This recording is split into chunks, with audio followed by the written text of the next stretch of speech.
오늘은 사교육 도대체 어디까지 시켜야 하나 라는 주제로 이야기 나눠보도록 하겠습니다.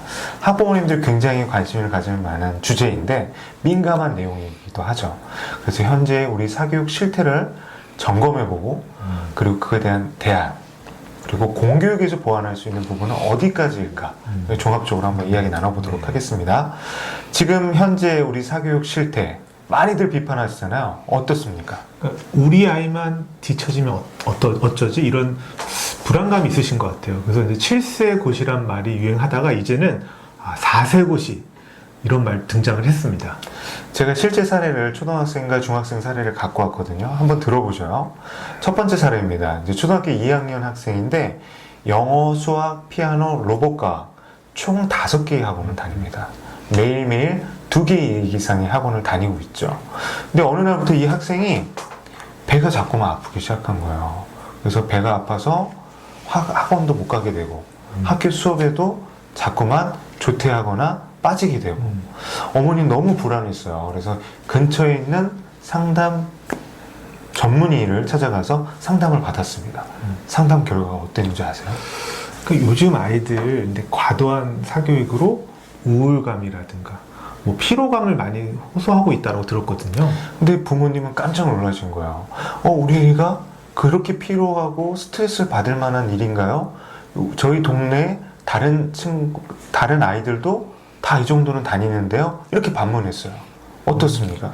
그러니까 우리 학생들이 이제 그 학원을 선택하기보다는 부모님이 너 필요하니까 그 학원 가라고 보통은 많이 이제 학원을 선택하는 경우가 많이 있어요. 근데 저희가 학습에 있어서 가장 중요한 게 학습 동기라고 하거든요. 그래서 이런 대시 라이언의 자기결정 이론에 따르면 이 학습 동기는 자율성, 그리고 유능감, 관계성에서 시작을 한다. 그게 없으면 지속되지 않는다라고 합니다.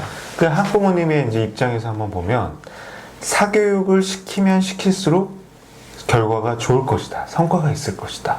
그리고 그 속에는 불안감이 있으실 거예요. 다른 애들은 다 사교육을 받는데 우리 아이만 뒤처지면 안 된다는 불안감. 그래서 이제 혹자들은 이런 말을 해요. 부모의 불안감 해소용 사교육. 그래서 사교육이 부모님들의 불안감을 자극한다. 이렇게 극단적으로까지 말씀하시거든요. 자, 또 한 가지 사례를 소개해 드리겠습니다. 중학교 1학년 학생 이야기예요. 이제 인천 송도사는 박모 씨예요. 중학교 1학년 아들에게 국영수 학원을 계속 보내고 있습니다. 그리고 그런데도 성적이 오르지 않았어요. 그래서 몇 개의 학원을 바꿔가면서 이제 학원을 이제 다녔습니다.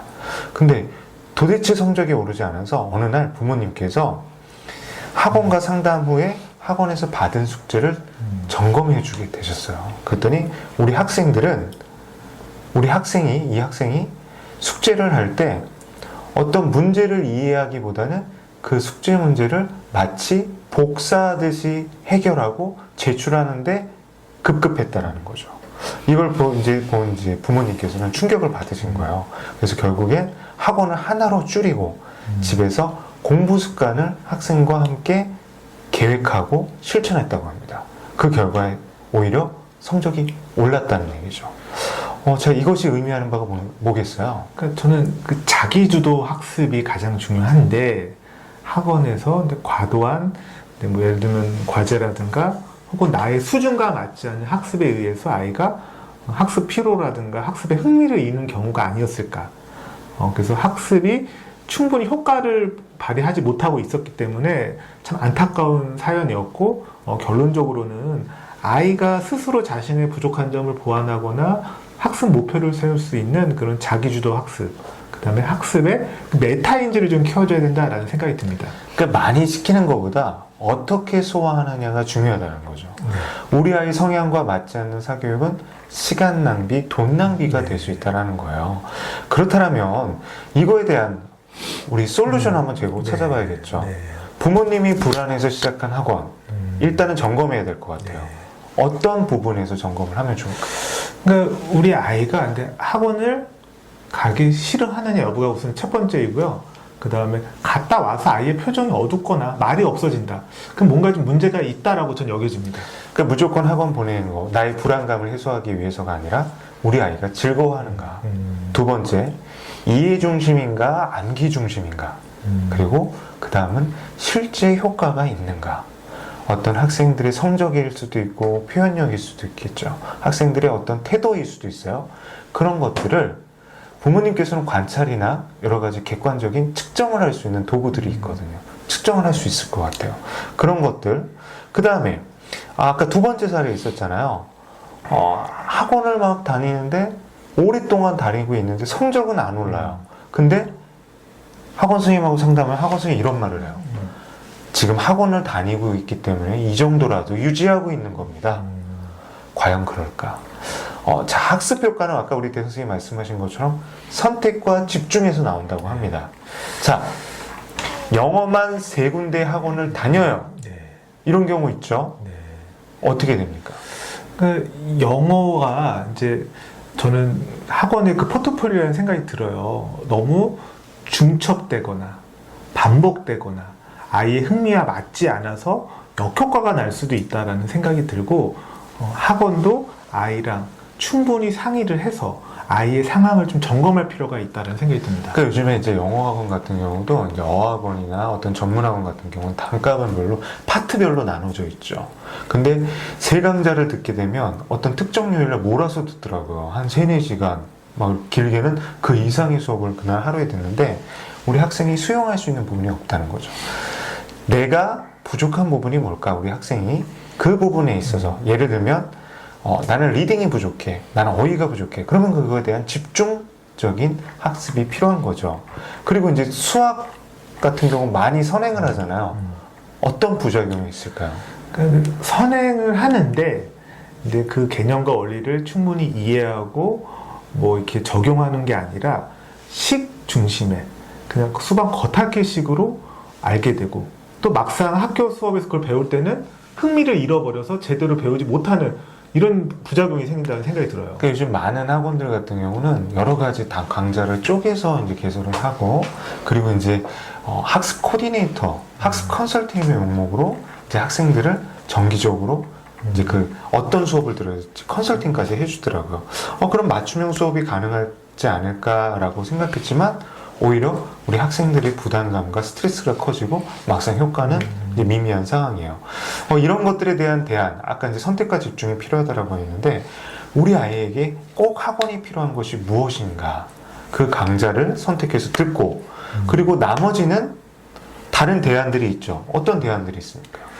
그러니까 요즘에 EBS라든가 좋은 온라인 콘텐츠들이 많잖아요. 그래서 그리고 또 온라인 학습 같은 경우는 속도 조절도 가능을 하고 그래서 그런 것들을 좀 활용하면 더 효과적이지 않을까라는 생각을 합니다. 그러니까 각 시도에서 이제 지능형 학습 플랫폼이라고 그래서 맞춤형 학습을 지원하는 이제 온라인 학습 시스템들을 도입하고 있어요. 그러니까 저희가 이런 것들이 있어요. 무조건 학원이 좋을 것이다. 돈 내고 듣는 것이 좋을 것이다. 명강사가 하는 수업이 좋을 것이다. 그게 아니라 우리 자녀에게 필요한 수업을 받도록 해줘야 된다는 거죠. 그리고 학습은 아까 우리 선생님이 말씀하신 것처럼 학습자 주도성, 스스로 하고자 하는 메타인지가 굉장히 중요하다는 거죠.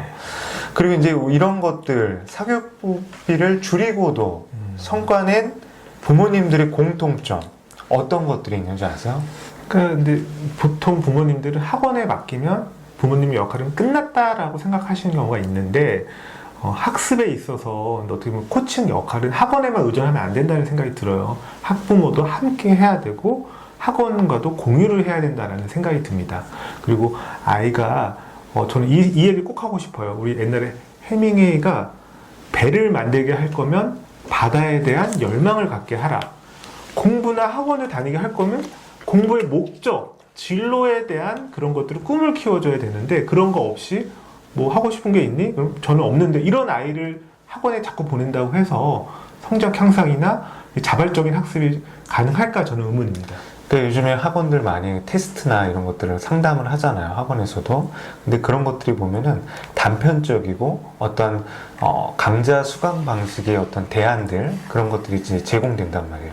실제로 필요한 것은 아까 대 선생님이 말한 것처럼 우리 아이가 정말 무엇을 좋아하고 어떤 성향인가 그리고 지금 필요한 공부가 무엇인가 그리고 학원이 아닌 다른 대안적인 환경 우리 학생들이 심리 정서적으로 안정감 있고 편안하게 지원할 수 있는 어떤 대안들이 있을까 이런 것들을 한번 종합적으로 고민하면 좋은데 이제 어떤 부모님께서 이런 말씀 하셨어요. 학원 한 가지를 줄이고 매주 같이 도서관에 갔다. 그리고 도서관에 가서 우리 아이가 읽고 싶은 책을 읽게 해줬다. 그랬더니 우리 학생이 훨씬 더 긍정적으로, 그동안은 이제 시니컬해 했었거든요. 긍정적으로 바뀌고 엄마와 아빠의 관계도 좋아졌다. 그리고 여기서 우리가 이제 생각할 수 있는 건 이 이후에 이 학생의 성적도 자연스럽게 상향될 수 있는 심리 정서적인 건강이 마련됐다는 생각이 들어요. 근데 대선 쌤한테 이제 여쭤보고 싶어요. 지금 교육청에 계시니까 네. 사교육 현장의 어떤 사교육의 투입 말고 공교육 환경 속에서 지원받을 수 있는 어떤 자원들이 있을까요? 활용할 수 있는 자원?